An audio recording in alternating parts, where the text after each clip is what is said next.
تعرفوا البفتيك الكداب بطريقة صحية من غير قلي، مش جدا كريسبي جدا وواخد لون خطير وخفيف قوي قوي كده. سمعكم القرمشة، يلا ندوق.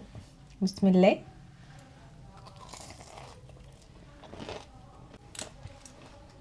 كل اللي انتوا محتاجينه شوية لحمة مفرومة، مش هتحتاجوا قطعيات مخصوصة ولا اي حاجة خالص. شوية بطاطس كريسبي في الفرن او في الاير فراير، هتعملوا ألذ وجبة غدا. يلا بينا. هحتاج نص كيلو من اللحمة المفرومة، احطها في محضرة الطعام.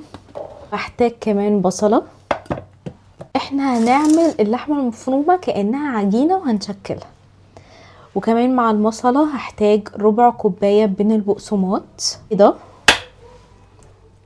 وتوابل ملح وفلفل اسود وكزبره وبابريكا، توم باودر وبصل باودر، وهحط كمان شويه من السماق عشان يديني مزازه كده بتاعه البفتيك اللي احنا بنستخدم لها خل، فهحط بدلها سماق. وبعدين ميكس ميكس ميكس. وبعدين بعد ما اللحمه كده اتخلطت كويس الشكل اللي انتوا شايفينه ده، هجيب طبق عليه كيس تلاجة عشان يسهل عليا التشكيل، مش اكتر من كده. امسك اللحمه هعملها كده كور صغيره، هحاول اشكلها على شكل البفتيك. يعني كيس التلاجة تانية هحطها على كور البفتيك وهضغط عليها واحاول افردها على شكل البفتيك اللي هو التقليدي. يعني خلصت الكمية كلها، طبعا نحطها في الفريزر نص ساعة كده تمسك نفسها. وبعدين كأننا هنعمل بفتيك عادي خالص.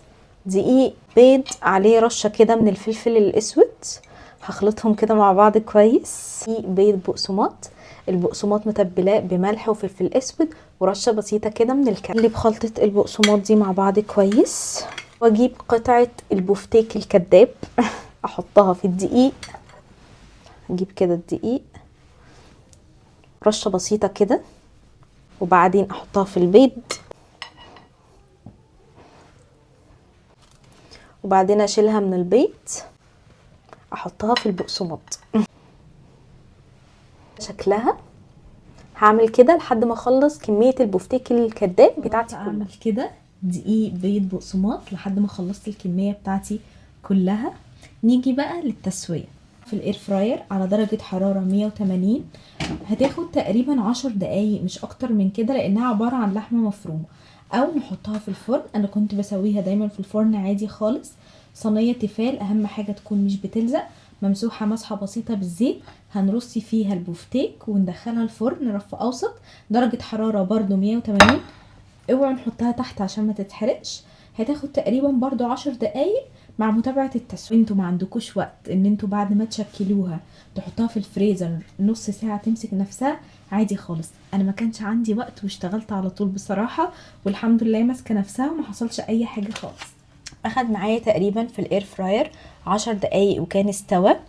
عملت معاه كده شويه بطاطس كريسبي، اكيد مستوي كويس جدا جدا من جوه، لان هو اصلا عباره عن لحمه مفرومه يعني، فما نقلقش خالص من التسويه. مو خطير، مش شبه الكفته تماما. تعالوا كده ندوق. بسم الله.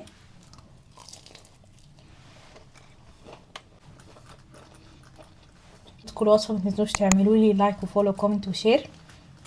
انجوي.